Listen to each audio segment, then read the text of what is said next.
Hey you guys, today I'm going to talk about The Half and a Half, not season 4, episode 22. It really wasn't that much to this episode. We didn't get old weird ass, devil ass Veronica, so we was good.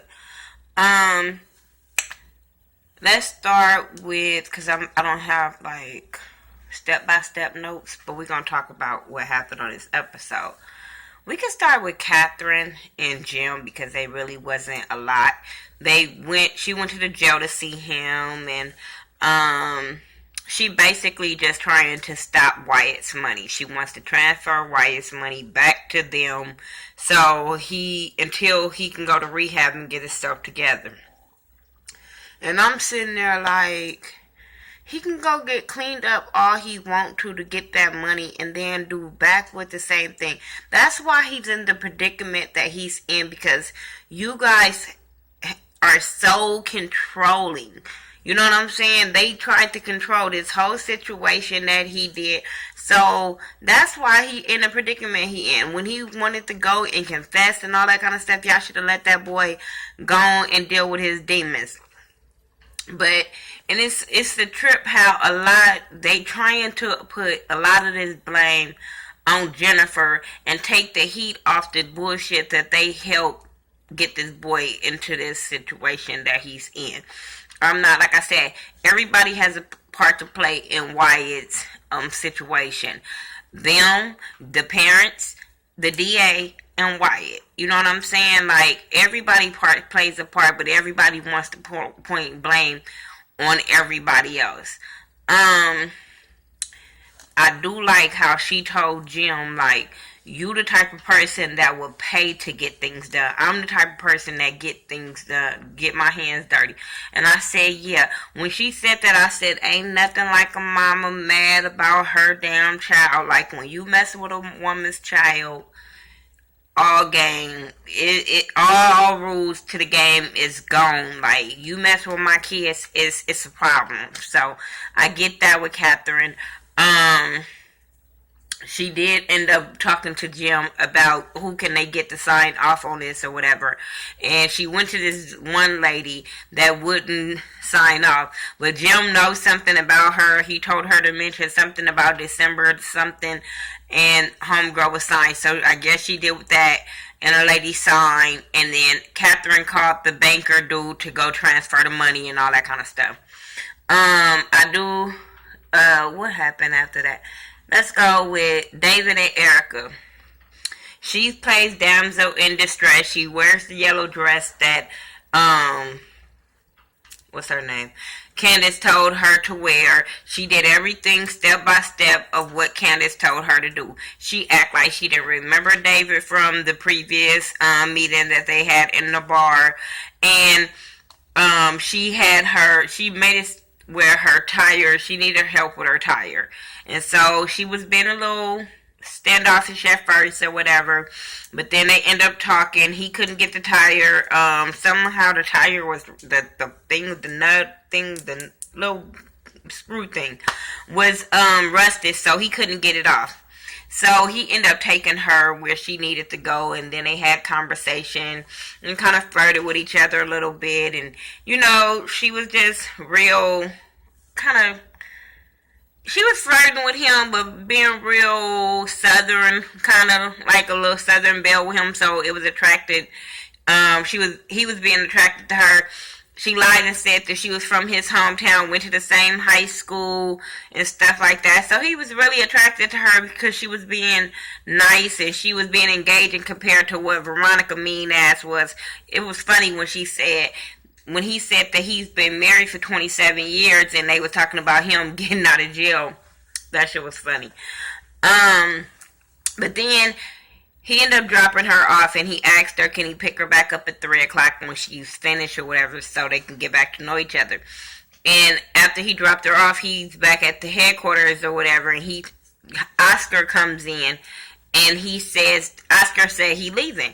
So Debbie started talking to him about checking out Erica, but he doesn't remember her name. And I'm like, I don't think she gave her name. But when he said something about it, she was like, you rusty, to make him think that she did get a name. He just don't remember the name. So, the guy, him and Oscar was talking, and he was asking him all these questions, and Oscar was like, run down to me what happened in y'all encounters or whatever. And when David was running it down, Oscar was like, I can't be too sure, but be on guard, you know what I'm saying? But he didn't tell him to not see her, you know what I'm saying? David probably just looking into things where it's not because of his dealings with Veronica. But I was like, yeah, you better be wary, because Candace coming after your ass. So, speaking of Candace, it starts where it left off, where the banker had walked in and told Benny that, about Candace falsifying them documents. It was so good. Oh, it was so good. Benny was so fucking mad. The banker had proof of her lying, and the banker threatening Candace and all this bullshit, but I didn't even care about that. I promise I didn't even care about that. I just know Benny was mad as hell. Benny could have killed Candace at this moment. But when the banker leave or whatever, Candace couldn't do nothing but go outside and confess everything to Benny. You saw all the hurt and he wanted to kill her, but he was a lot hurt and mad at the same. I don't know if one was overriding the other, but maybe the hurt more because he didn't choke her ass out, and because that's his sister. But he was pissed off. And when she explained it to him, she explained it from the beginning to the end of everything that happened from the moment she had met Jim. And he didn't believe her because of the whole situation when she included war in the whole thing. And I'm like, oh my God, you went back to dumb. You went from me feeling sorry for you to being back fucking dumb. Like, put two and two together. War was coming to your shop. War wouldn't let you leave at certain times. I put two and two together, dumbass. And your sister like, well, I don't know, because he feel like, Mama right, you always lying. Mama. He always throwing his fucking mom in there like she fucking golden girl, like, ugh. But anyway, so after she confessed it and bawling out her sins, he calls the mama, Hannah, and tell her, oh, keep the son. I said, damn, Candace ain't even in a position to argue or fight with him. So he makes her go to the police station and get the warrant lifted from his mama so she don't get arrested when she got the baby.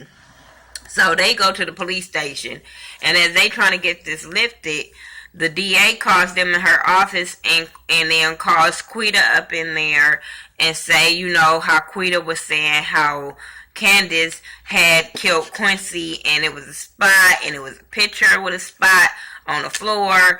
And Candace was like, you can't believe no crackhead. I fell out laughing. But they end up letting Candace go. Candace ended up lifting the warrant on her mama.